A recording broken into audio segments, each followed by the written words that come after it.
Yo, welcome in. I've grown my Instagram personal brand to 25,000 followers without going viral once. And I want to speak about exactly how and why I think that's probably one of the best methods and why my personal brand has one of the highest engagement rates in this space. For context, over the last 7 days, I have an engagement rate of 14%. Over the past month, I have an engagement rate of 12%. And over the past year, I have an engagement rate of like 11%. So it's over such a long period of time, and if you post content, you know exactly how up and down content views engagement can be. So to keep such a consistent engagement rate over such a long period of time is obviously quite an impressive thing. It's allowed me to run in-person events, connect with some of the people I look up to, like-minded people, grow my business, literally just help me do what I want to do, grow a business, grow a community. And I'm going to speak about 4 things in this video right now, which I don't hear many people speak about. I'm going to give context around why I think these things work really well. Obviously, these sit on top of the base of a good personal brand, i.e. having a purpose behind your personal brand, a good story, simplicity, etc., which I've spoken about in other videos if you don't have in place yet. That will be linked in the description, but right now I'm not going to speak about those. The first thing I'm going to speak about is consistency. I've been posting on my personal brand for so long, right? For the first 2 years of me posting, I posted every single day and I only grew to 600 followers. Over the next 2 years of posting almost every single day on my personal brand, I've grown to 25,000 followers. So what separated those 2 times? The first thing is kind of what I was saying at the start. It is literally just having the consistency of messaging in the second half, consistency of story, and the simplicity, right? If you can build something that is just easy to understand, then people are going to follow it, right? It's the most important thing. Before that, I basically had nothing. I was just copying content. So in trying to grow an audience, like an actual audience, a community of following, not just building like your number that ticks up, like not just building like actual followers, but like a genuine audience and community, it's really important to have consistency of messaging, where you're not just having one viral video that trick someone into buying, but you're actually consistently creating the feeling that makes a follower, an audience member want to follow you and then keep seeing your content in a way where they feel like they're rewarded for following you. I'll say right now it's 35 degrees in England. I'm very hot, so if you can see me sweating or just looking fucking crazy, that's why. Ignore that. So what I'll recap is consistency, obviously consistency of posting, but having a clear point of view that your Instagram is built around, right? What I mean by that is a clear identity that you create content from. If you know Alex Eubank as a popular creator, he speaks about content, gym, business, everything about life. But his point of view is being a Christian while speaking about it. That gives him a unique point of view. Mine is basically very similar things: life, content, business, but as a creative director. How do you grow a business while being creative? How do you live a creative life? How do you create content while being creative, right? That's my kind of angle, and I show that and I document it and I give value to go with it. When you have that kind of consistency in place, content series become really important, and you can do these either really explicitly or implicitly, but it just makes people have that familiarity bias that they keep coming back to your content and wanting to kind of watch it and also consume it in a positive, conscious way. Because so many people on your For You page will tell you that all you need is the most amount of attention and you will win. If you're watching this as a personal brand, as a brand, a business, whatever, they will tell you that all you need is attention. But that couldn't be further from the truth, because there's so many people that have so much attention but can't sell a single thing or can't build a community because they don't have focused attention. And that difference is basically just people actually paying attention. Like when people say you need attention, they're just talking about views. But you need focused attention. You need people commenting in your DMs, liking, saving, sharing, actually growing the brand intentionally. And if you put up a CTA, people actually respond and want to be involved with it. And it's like, that's when you have a brand that grows itself, because the people involved with your community will help it grow. I.e., when I'm growing my brand right now, I get a lot of my ideas from my audience, because they have bought in with the feeling, the consistency from the first step, and then they kind of buy into it. So the reason why I speak about all of this is because building a content series is kind of how you can action that, and making a content series kind of allows you to fulfill on your different pillars in ways where people can come back to something in a familiar way. ways that I have done content series in the past is, let's say I'm bringing out a new part of my business or I'm launching something, I'm going to speak about the kind of lead up to it. I'll give you a live example. For the 4th in-person event we ran, it was the biggest event yet. We put a lot of money on the line and we were trying to make it the biggest event possible. So I documented almost every day of the 3-week process just before it, getting everything sorted out, launching it, how many orders we've got, people buying tickets to come, etc., that type of thing. And it was really good because people knew what they were coming to get from me, right? And they knew, like, from the first episode that they'd be getting value, honesty, authenticity, and kind of, again, the pillar that I actually, create from, which is creativity and business. So they knew that they were going to get documentation and value from it, and then it became a familiar, repeatable thing the entire way through. Because that's what's genuinely built up trust and connection, is like seeing one thing and then getting it again and again and again. It's like branding, right? Branding isn't saying like 100 things. Sorry, it isn't saying 100 things like once. It's saying one thing 100 times.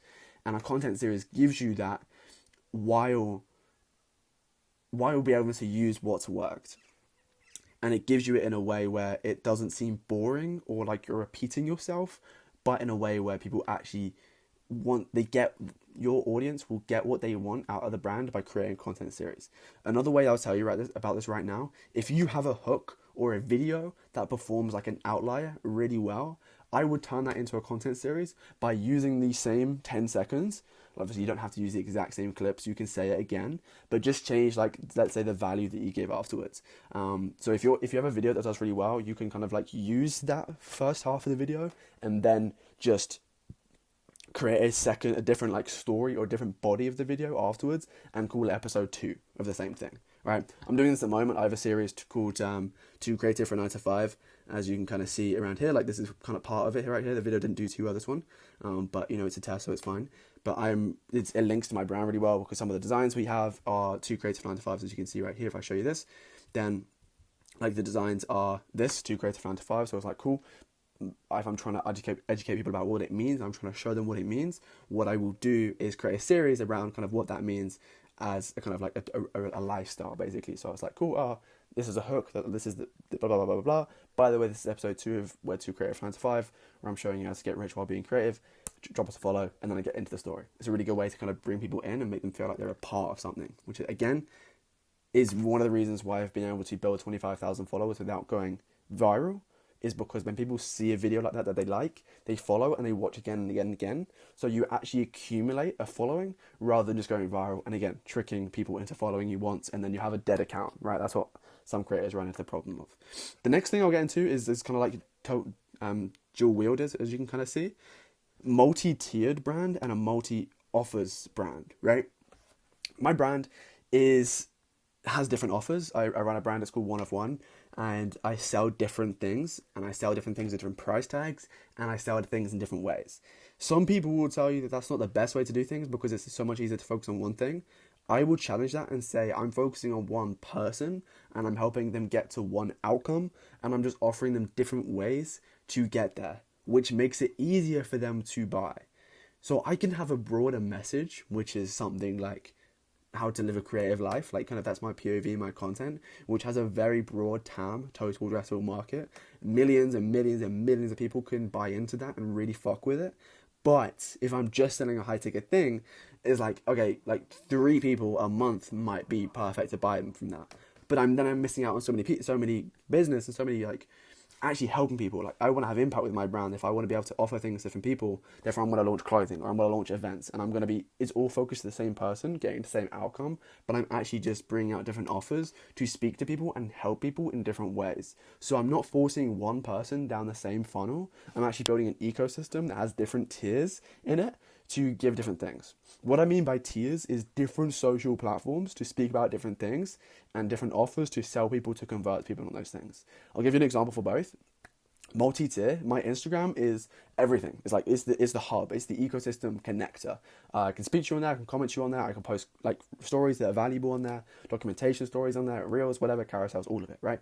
That's kind of my hub. That's my main POV. But this channel, for example, this is where I'm talking like Seth Sell Stories is speaking about how you can grow your business in the creator economy by being creative and telling stories and content, right? So it's like, that's a really kind of like niche tier, right? And I have a different channel, which is about clips, and that's more about being creative and living a creative life. And I also have my main channel, which is about me and like the stories I'm going through. So it's like, it's got different tiers and different areas. And I also post on Pinterest and TikTok, whatever, right? Is that ecosystem, omnipresence, as some people like to call it, where you can connect people in different ways by posting different types of content. And yeah, it's like, it kind of allows people to buy into you different ways, which again means that your audience means more. So if you know me, or if you have, I don't know, if you've heard of me, basically, you probably will have heard of me from the context of being like, I know that guy, I know he has a really strong community engagement rate, and is kind of like a community, almost like a cult following. And this is the reason, is because, again, I don't need to go viral on one platform. I need to build and cultivate audiences at different places that I can then serve them best. This then helps me bring out different offers. Again, it's not about having 100 products, it's about having 100 ways to offer the same product. The product is what the outcome is. That's how I see it. So if I can bring out different offers, I can help more of people in my community to get to where they want to go, right? It's more important to have a strong community, like 100 people, true fans that are going to go to war for you, than 100,000 people that will watch you once a year, right? That doesn't mean anything. It's not going to help you have the impact you want as a creator and as an inventor and as an entrepreneur, right? So different offers helps you serve these different people. And the way I see it is like, each of them helps the person in the way that they best need help right now. And it's going to help them kind of, there's almost like a different tiers and ecosystems in the back end as well, which I can go into and speak more detail on. But what that has helped me do to help me grow my audience is because instead of people feeling like they have to pay me $5,000 for consulting and like work, they can pay me like £30 for a shirt, right? And then they're going to buy in and become a more loyal follower because they've paid and they bought in, which is a really good thing. It's like it's an easy step to take. Some people will go straight to $5,000. Some people will buy a shirt and then they'll buy 2 shirts and they'll come to an event and then they'll meet me and then they'll buy another shirt and they'll buy a shirt for a friend and then they'll do the next thing, the next offer, and that helps them become more part of it. And that's exactly why I build those things out, because I can help and serve those people in different ways. So, to summarize, the 5th and final point, which isn't actually there, is just intention. Like, have the clear intention of what your brand is, the message you're trying to do, and bring in these different tactics to fit into that intention. So everything you do comes with a real purpose behind it. And that's going to be the biggest thing that's going to help you build a brand and build like a one-of-one brand that actually kind of stands out. So yeah, if you have any questions, leave them in the comments below. This is how I've built a 25,000 follower audience. Without going viral, I've just literally realised I missed out the word followers, so I'll put that back in so I can grab that for the thumbnail. And so this is how I grew a big 25,000 audience following and a community and kind of like a cult-like following without going viral. Thanks for watching, subscribe, check out other videos, DM me on Instagram if you've got any questions, or leave the questions in the comments, and I'll see you in a bit.